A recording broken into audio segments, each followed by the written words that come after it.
Hello everyone, আসসালামু আলাইকুম। আজকে তোমাদের সাথে একটা ভিডিও করবো, তোমরা জানলে অবাক হবা যে ভিডিওটা 2025 সালের 19 তারিখ মে মাসের, ঠিক আছে? মে মাসের 19 তারিখের ভিডিও। তো আজকে দিনটা অনেক স্পেশাল ছিল, ঠিক আছে?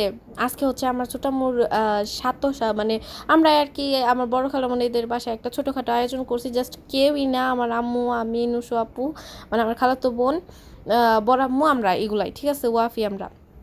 তো এই জায়গায় ছোটামোর জন্য একটা ছোটোখাটো ডালা সাজাইতেছি, আমরা আমাদের মতো আর কি একটা ছোট্ট একটা অনুষ্ঠান করব, ঠিক আছে? এরকম আর কি, ছোটামোর জন্য। আর ছোটামো এখন কিন্তু ছোটামোর ছেলে অলরেডি অনেকটাই বড় হয়ে গেছে, ঠিক আছে? আর আমি এখন ভিডিওটা আপলোড দিতেছি, আমি কোন ধরনের মানুষ, ঠিক আছে? অনেক দিন আগের এটা ভিডিও। আর এই যে দেখতেছো ছোটামোর এই যে হাত ভরা মেহেদি, ওই দিন আমি আমার ছোটামোর 2 হাতে গর্জিয়াস করে মেহেদি দিয়ে দিছি। আমার বড় খালামণির 2 হাতে, বড়াম্মুর হাতে মেহেদি দিয়ে দিছি 2 হাতে। আমার খালাতো বোন নুসু আপুর 2 হাতে ব্রাইডাল মেহেদিগুলো দিয়ে দিছি। সবার হাতে আমি দিছি এক রাতের মধ্যে, ঠিক আছে? আর এই যে দেখো, এর মধ্যে কিন্তু আমাদের একটা ডালার সাজানো শেষ, ঠিক আছে? ওই দিন ছোটামোর জন্য আমরা অনেক সারপ্রাইজ প্ল্যান করছিলাম। আমরা এই এই এই 27 দিনের আগের দিন রাত্রে 12টা পর্যন্ত আমি আমার আপু ডান্স প্র্যাকটিস করছিলাম আর কি। ডান্সটা যদিও দেখানো হয় নাই, যাই হোক। এখন এই জায়গায় দেখো, ঢং করে আমি হচ্ছে ছোটামুখে একটু খাওয়াই দিব। আর আমরা যখন ডান্স প্র্যাকটিস করছি তখন কিন্তু কেউ জানতো না, একেবারেই জানতো না। আমরা যখন এটা ছোটামুর জন্য সারপ্রাইজ ছিল। আর এই জায়গায় দেখো, ঢং করে আমরা সবাই শশাই খাওয়াতেছিলাম। মাঝখান থেকে আম্মু ভিডিও করতেছিল, তখন বলতেছিল কি, তোমরা কি খালি শশাই খাওয়াবা, অন্য কিছু খাওয়াবা না? পরে আর কি যে জায়গায় হচ্ছে আমরা এখন একটু খাওয়াবো দুটো, কি জানি কয়, এই যে রোস্ট ডিম, এগুলো একটু খাওয়াই দিই ছোটামুখে।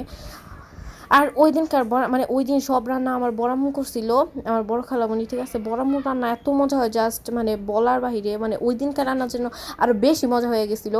আর এই যে ছোটামুখে আমরা সবাই খাওয়াই দিতে আসছিলাম, একটু ডং করতে আসছিলাম, ঠিক আছে? এই জায়গায় যে আমার খালাতো বোন নুসু আপু আমার সুন্দর করে খাওয়াই দিতে আসছিল, গাইস। আর ওই দিন কি বলবো, এত ভালো লাগতাছিল। মানে একটা সুন্দর স্পেশাল ডে ছিল ওই দিন। আর এই যে এখন হচ্ছে আমরা সবাই খাবো, ওই ডালা থেকে তো আর এত ওভাবে খাওয়া যায় না, নষ্ট হবে শুধু শুধু। তাই এখন আমরা সবাই একটু সার্ভ করে নিয়ে খেয়ে নিব। এখানে দেখো কত সুন্দর করে প্লেটটা সাজিয়ে নিছি। আর আমি এই জায়গায় সালাদ নিছি, সালাদ নিলে কালারফুল লাগে ভিডিওটা, তাই নিছি। কিন্তু এমনি কিন্তু খাই না আমি, ঠিক আছে? খাই নাই আর কি। এখন সুন্দর করে এই যে ঢং করে খাই নিতেছি। আমি কিন্তু জীবনেও এমনি এত আস্তে আস্তে খাই না, কিন্তু ভিডিও করার সময় যে আস্তে আস্তে খাইতেছিলাম আমি, একটু ঢং তো করার লাগে, ঠিক আছে? ভিডিও করার সময় এর লিগে আমি আর কি ডং করতেছি। আর আমার কথার মধ্যে যে আমি কত তারপর তারপর করতে পারি, তো এই ভিডিও এই জিনিসটা একটু স্কিপ করে যাবে তোমরা। আর এমন যদি আরও পুরান ভিডিও পাই তাইলে আমি আরও আপলোড দিব। আর আজকের পুরান ভিডিও এই পর্যন্ত। আল্লাহ হাফেজ।